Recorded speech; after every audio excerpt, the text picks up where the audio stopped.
Un chasseur supersonique américain vient de se poser dans un champ enneigé du Montana, moteur encore en marche, cockpit vide. Les traces creusées dans la neige par son ventre métallique s'étendent sur des centaines de mètres. Personne à bord. Personne aux commandes. Et pourtant, l'avion est presque intact. C'est le début février 1970. Sur la base aérienne de Malmstrom, dans le Montana, 3 pilotes de l'escadron 71e de chasse d'interception se préparent pour une mission d'entraînement qui devait être parfaitement routinière.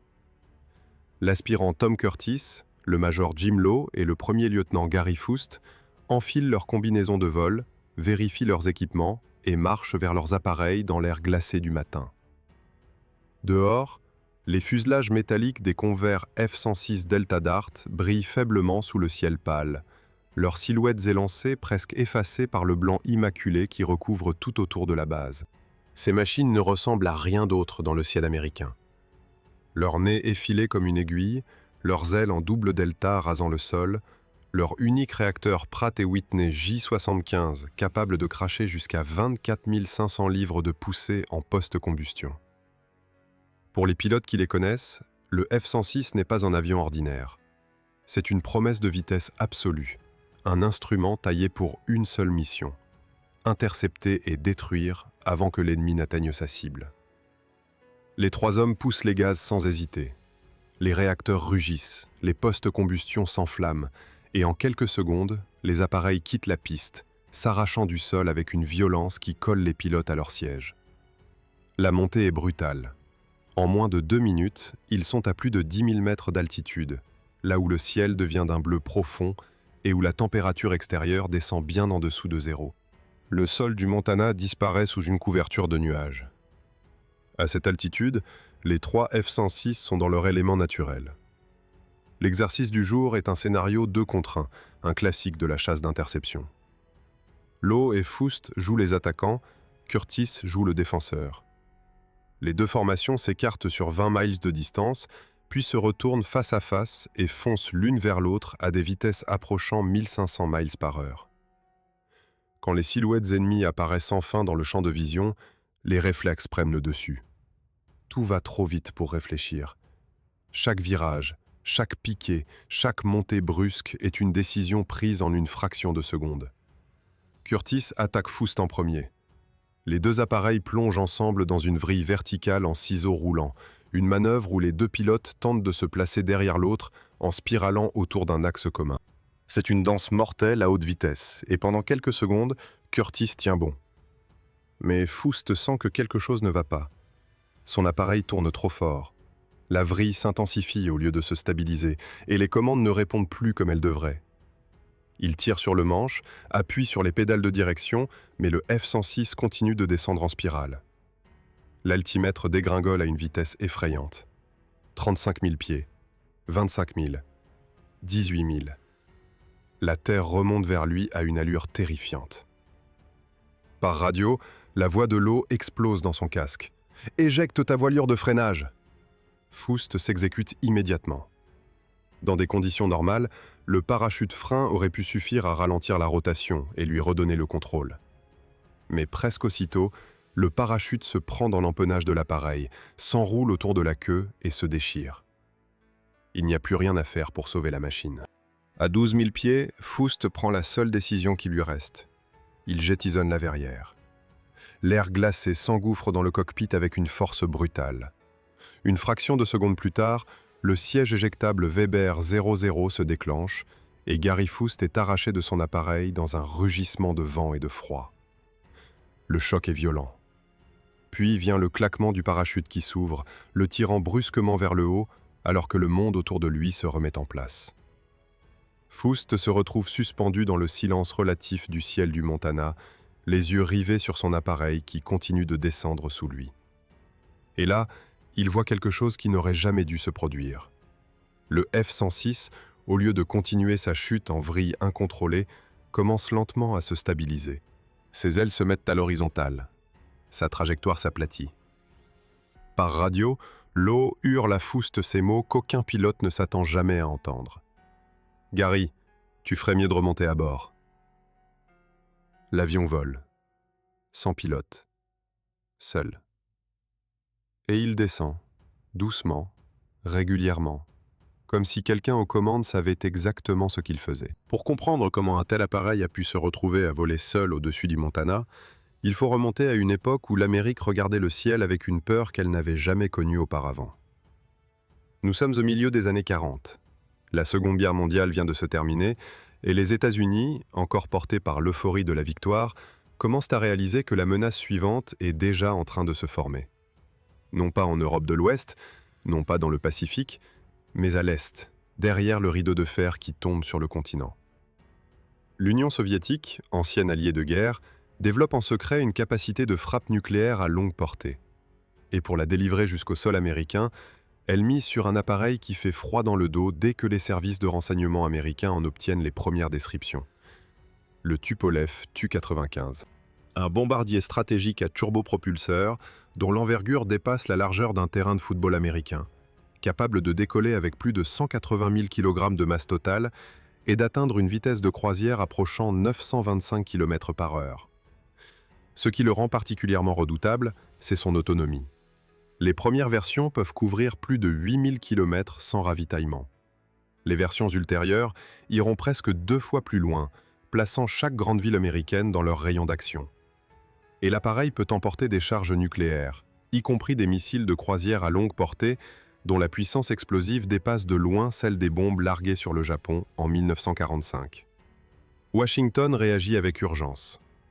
En 1954, l'armée de l'air américaine lance officiellement le programme de l'intercepteur ultime, dont l'objectif est clair. Concevoir un appareil capable de décoller rapidement, d'atteindre l'altitude de croisière des bombardiers soviétiques avant qu'ils n'atteignent leur cible, et de les abattre avec une précision absolue. Le tout en un temps record, car une fois qu'un Tu-95 est en route, chaque minute compte. Le constructeur Convair répond à l'appel avec un projet ambitieux.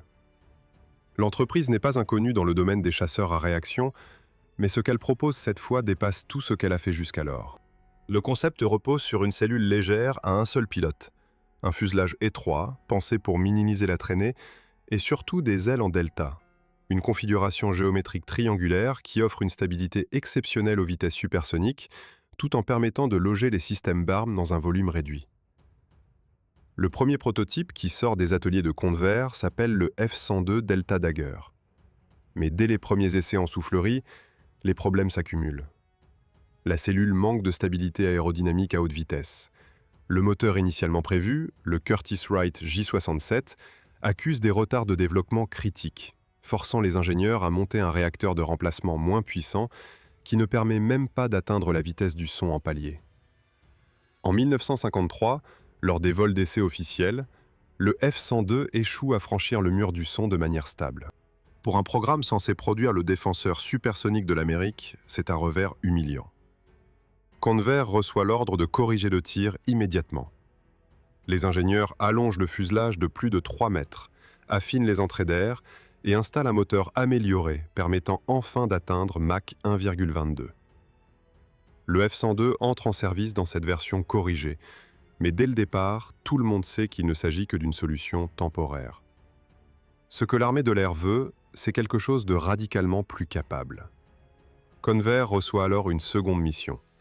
Développer une version fondamentalement améliorée, d'abord appelée F-102B, puis rapidement rebaptisée avec une désignation entièrement nouvelle.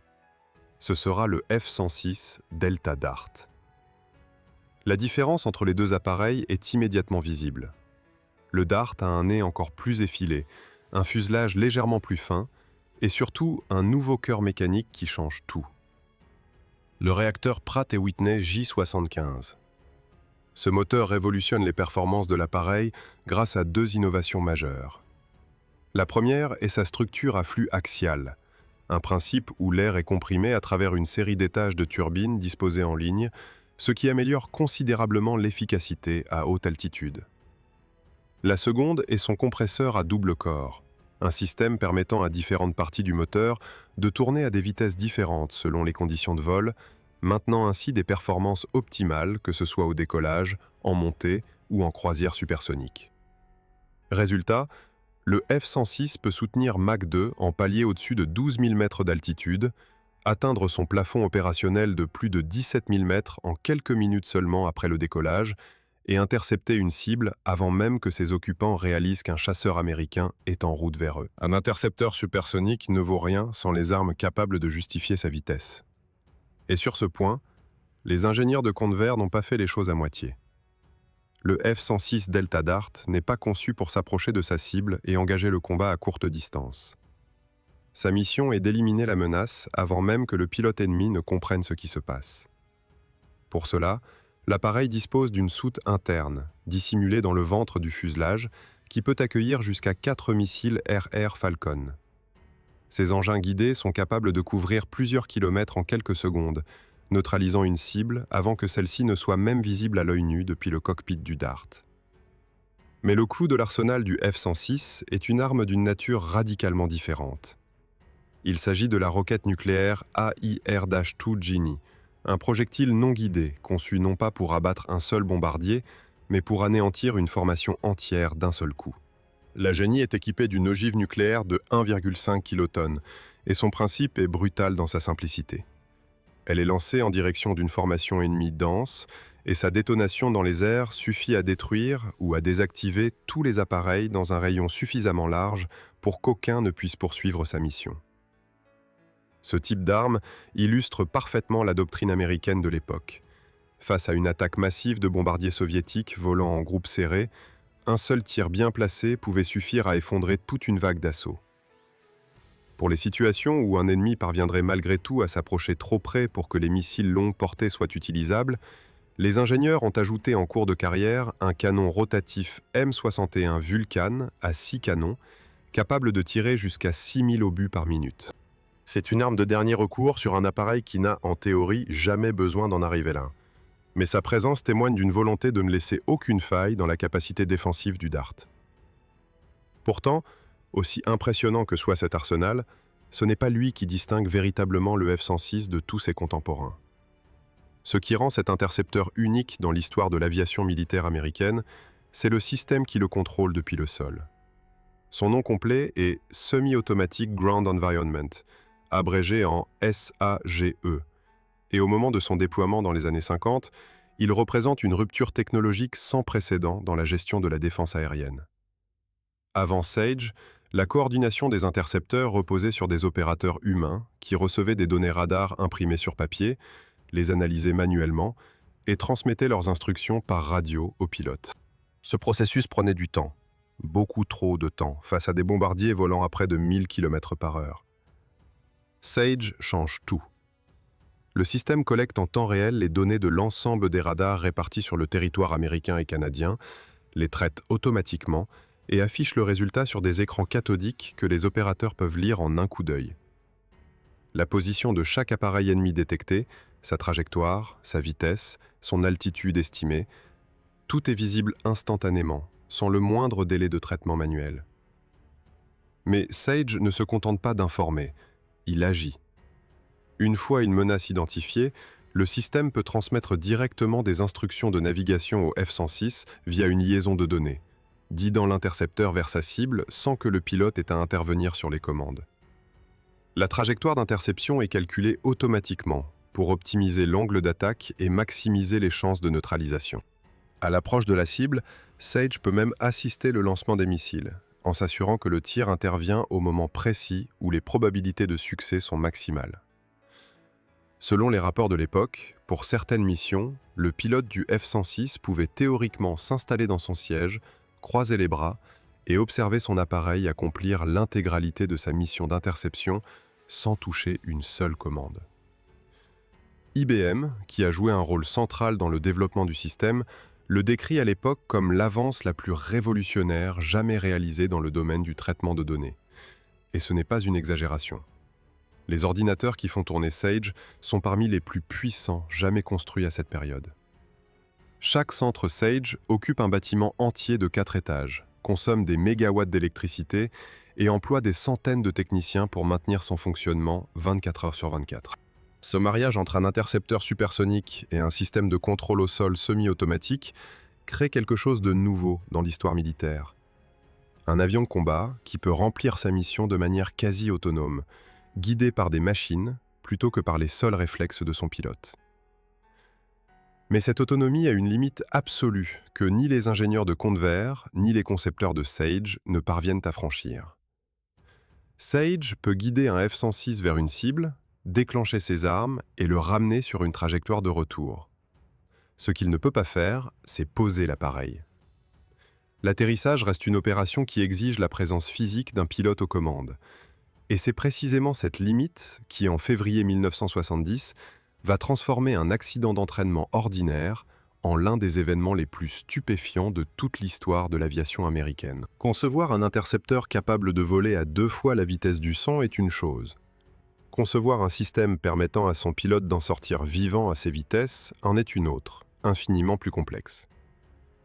Dès le début du programme F-106, les ingénieurs de Convair se heurtent à un problème que personne n'a encore vraiment résolu.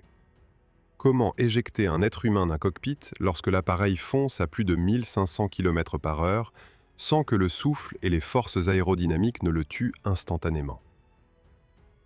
La première solution envisagée est un siège éjectable classique, propulsé hors du cockpit par une charge explosive après largage de la verrière. Ce système fonctionne correctement dans une certaine plage de vitesse, mais les tests révèlent rapidement ses limites. À vitesse trop élevée, la pression dynamique exercée sur le corps du pilote au moment de l'éjection est incompatible avec la survie. À vitesse trop faible ou à très basse altitude, le délai entre le déclenchement et l'ouverture du parachute ne laisse pas suffisamment de marge pour que l'homme atteigne le sol en vie. Les ingénieurs cherchent autre chose. La deuxième tentative s'appelle le siège rotatif supersonique de type B, connu sous le nom de B-Seat. Sur le papier, ce système est conçu précisément pour les éjections à haute vitesse. Mais dans la pratique, il impose au pilote une séquence d'actions manuelles d'une complexité dangereuse dans une situation d'urgence. Avant de pouvoir se propulser hors de l'appareil, l'homme aux commandes doit simultanément activer la préparation du siège, armer le système de séparation, déclencher la charge d'éjection et gérer l'orientation du siège pour minimiser les forces d'impact. En conditions normales, cette procédure serait déjà exigeante. Dans un cockpit en vrille à 12 000 pieds d'altitude, avec les forces G qui déforment chaque mouvement et l'adrénaline qui brouille la pensée, elle devient un piège mortel. Plusieurs pilotes ne parviennent pas à exécuter la séquence correctement. Certains d'entre eux n'en réchappent pas. Face à ces échecs, Convair finit par trancher en faveur d'une troisième option, le siège Weber 00. Ce modèle tire son nom de sa capacité théorique à fonctionner même à vitesse nulle et à altitude nulle, ce qui le rend utilisable dans un plus grand nombre de situations d'urgence. Sa procédure d'activation est également beaucoup plus simple, réduisant le risque d'erreur humaine sous stress. Cependant, le 00 n'est pas sans défaut. Ses concepteurs reconnaissent eux-mêmes que ses performances se dégradent sérieusement au-delà de 690 miles par heure. À des vitesses supersoniques, une éjection avec ce siège pourrait s'avérer fatale. Les responsables du programme acceptent ce compromis en pariant sur le fait que, dans la grande majorité des scénarios d'urgence réels, les pilotes ne se trouveront pas dans une situation nécessitant une éjection à pleine vitesse supersonique. C'est ce même siège Weber 00 qui se déclenche le matin du 3 février 1970, quand Gary Foust tire la poignée d'éjection à 12 000 pieds au-dessus du Montana. La vitesse de l'appareil à ce moment précis reste dans la fenêtre acceptable du système. La verrière se détache, le siège se propulse vers le haut et Foust quitte le cockpit dans un violent tourbillon d'air glacé. Le parachute s'ouvre quelques secondes plus tard et le pilote se retrouve suspendu dans le silence, vivant, regardant son appareil disparaître sous ses pieds. Ce qu'il voit ensuite défie toute logique. Au lieu de continuer sa spirale fatale vers le sol, le F-106 commence à se stabiliser. Les ailes se mettent progressivement à l'horizontale. La trajectoire de descente s'aplatit. L'appareil ne monte pas, il ne vire pas, mais il cesse de tomber en vrille. Il glisse vers le bas doucement, régulièrement, sur une ligne presque parallèle au sol. Tom Curtis, qui observe la scène depuis son propre cockpit, décrit plus tard la situation en ces termes. Quand Gary a éjecté, l'appareil était stabilisé aile à plat pour environ 320 km/h, une configuration de vol plané très propre. Personne ne peut expliquer avec certitude pourquoi l'appareil se stabilise ainsi. Certains spécialistes avancent que le départ brutal du pilote modifie suffisamment le centre de gravité de l'appareil pour casser la vrille. D'autres suggèrent que la force même de l'éjection imprime une impulsion contraire à la rotation. D'autres encore notent que Foust, même dans les secondes précédant son éjection, a actionné des commandes de configuration de décollage qui auraient pu contribuer à stabiliser la machine. Quelle que soit la cause exacte, le résultat est le même. Un F-106 Delta Dart vole seul, sans pilote, au-dessus des plaines enneigées du Montana. L'appareil descend pendant de longues minutes avant de toucher le sol à environ 80 km de l'endroit où Foust a éjecté. Il se pose ventre contre terre, sans train d'atterrissage déployé, et creuse un sillon profond dans la neige. Le fuselage glisse sur des centaines de mètres, frôle un amoncellement de rochers sans les percuter et s'immobilise à quelques centaines de mètres d'une route goudronnée. Le réacteur tourne encore. La chaleur dégagée par le métal fait fondre la neige sous le ventre de l'appareil. Maintenant, une légère progression vers l'avant, pendant encore quelques minutes, comme si la machine refusait de s'arrêter complètement. Le shérif local, qui arrive parmi les premiers sur les lieux, ne sait pas quoi faire. Aucun protocole n'existe pour gérer l'arrivée d'un intercepteur supersonique sans pilote dans un champ du Montana. Il contacte la base aérienne, qui lui donne une instruction simple. Ne s'approcher de l'appareil sous aucun prétexte et laisser le réacteur consommer son carburant jusqu'à extinction. Quand les techniciens militaires arrivent enfin et inspectent le Dart, ils découvrent une entaille sérieuse sur le flanc gauche du fuselage inférieur. Les ailes sont intactes, les systèmes critiques sont préservés. L'appareil n'est pas bon pour la ferraille. Les techniciens de l'armée de l'air américaine qui examinent le F-106 dans ce champ enneigé du Montana ne s'attendaient pas à ce qu'ils trouvent. Malgré l'atterrissage ventre à terre sur plusieurs centaines de mètres, malgré l'absence totale de train d'atterrissage déployé, malgré la violence du contact avec le sol gelé, l'appareil est dans un état qui surprend tout le monde. Les ailes n'ont subi aucune déformation structurelle majeure. Les systèmes avioniques internes sont largement préservés. Certains officiers présents déclarent que l'appareil est presque en état de redécoller depuis le champ. Ce ne sera pas le cas, mais le simple fait que cette évaluation soit prononcée à voix haute en dit long sur la robustesse de la cellule conçue par Convair. La décision est prise de ne pas abandonner la machine sur place. Des techniciens spécialisés sont dépêchés pour démonter méthodiquement l'appareil en pièces transportables. Les composants sont ensuite chargés dans des wagons de train et expédiés vers un centre de réparation en Californie. Pendant des mois, des équipes travaillent à reconstruire ce qui a été endommagé, à remplacer les panneaux du fuselage inférieur, à vérifier chaque système un par un. Et contre toute attente, le travail aboutit. Le F-106 qui s'est posé seul dans le Montana reprend l'air. Les pilotes qui le volent, après sa remise en service, ne signalent aucune anomalie particulière. L'appareil se comporte comme n'importe quel autre Dart de la flotte. Il reçoit un surnom qui le suivra pour le reste de sa carrière. Le Cornfield Bomber, le bombardier du champ de maïs, même si ce champ était en réalité recouvert de neige et qu'il ne s'agissait pas d'un bombardier. En 1979, soit 9 ans après l'incident, Gary Foust remonte à bord de cet appareil précis lors d'une mission d'entraînement au-dessus de la Floride. Cette fois, c'est lui qui ramène le Dart au sol, poser les roues sur la piste comme n'importe quel atterrissage ordinaire. Ce moment referme une boucle que peu d'histoires dans l'aviation militaire peuvent se vanter d'avoir tracée. Pendant toutes ces années, la question de savoir si le F-106 allait un jour être engagé dans un vrai conflit armé reste ouverte. Au moment où l'Amérique s'enlise au Vietnam, certains responsables envisagent d'y déployer le Dart. Mais l'évaluation tactique est sans appel. Le F-106 est un intercepteur pur, optimisé pour un seul type de mission. Monter vite, atteindre un bombardier à haute altitude, tirer, rentrer. Il ne peut pas larguer de bombes sur des positions au sol. Il ne peut pas fournir un appui rapproché aux troupes. Il ne peut pas assumer les missions polyvalentes que le théâtre vietnamien exige. Face à lui, le F-4 Phantom II, un chasseur multirôle capable d'emporter plus de 8 tonnes de charge offensive et d'assurer aussi bien la supériorité aérienne que les frappes au sol, s'impose comme l'appareil adapté à ce type de guerre.